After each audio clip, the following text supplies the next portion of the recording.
మధురమైన పిల్లలారా, మీ సమయం చాలా విలువైనది. కావున వ్యర్థమైన విషయాలలో మీ సమయాన్ని వ్యర్థం చేసుకోకండి. పిల్లలారా, మధురమైన పిల్లలారా, సమయం చాలా విలువైనది. ఈ ప్రపంచంలో అత్యంత విలువైనవి లేదా గ్రేట్ హీలర్స్ ఎవరు అంటే టైమ్ అండ్ గాడ్, పరమాత్మ మరియు సమయం. ఈ ప్రపంచంలో ఆగవేమి ఏవేవి అంటే సమయము సముద్రంలోని అలలు ఎవరి కోసం ఆగవు, కాలచక్ర గమనం ఎవరి కోసం ఆగదు. మన సమయాన్ని వృధా చేసుకోకూడదు. ప్రశ్న: మనుష్యుల నుండి దేవతలుగా అయ్యేందుకు బాబా ద్వారా ఏ శ్రీమతం లభించింది? జవాబు: 1. పిల్లలు, మీరు మనుష్యుల నుండి దేవతలుగా అవుతున్నారు కాబట్టి మీలో ఎటువంటి అసురీ స్వభావము ఉండకూడదు. 2. ఎవరిపైనా క్రోధం చేసుకోకూడదు. 3. ఎవరికి దుఃఖం ఇవ్వకూడదు. 4. ఎటువంటి వ్యర్థమైన విషయాలను మీ చెవుల ద్వారా వినకూడదు.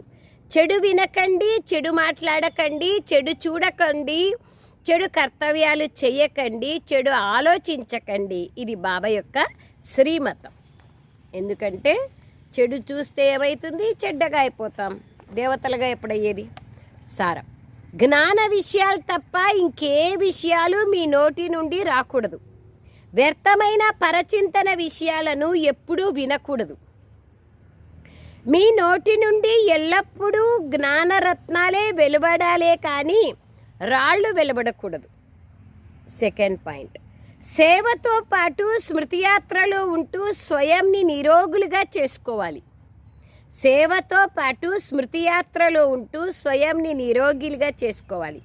అవినాశి డాక్టర్ అయిన భగవంతుడే 21 జన్మల కోసం మనల్ని నిరోగిలుగా చేసేందుకు స్వయంగా భగవంతుడే లభించారన్న నశాలో, సంతోషంలో ఉండాలి.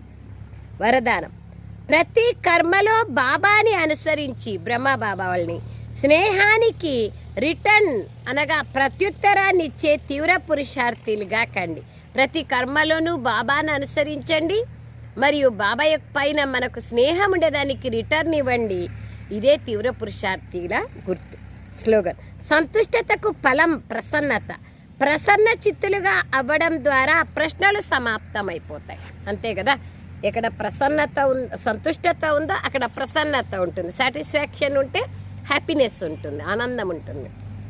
ఆనందం ఉంటే ప్రశ్నలు ఉండవు. అచ్చా. ఓం శాంతి. ఓం శాంతి. పిల్లలైన మీరు కూర్చోవడం చాలా సాధారణమైనదే. మీరు ఎక్కడైనా కూర్చోవచ్చు. అడవిలో కూర్చోండి,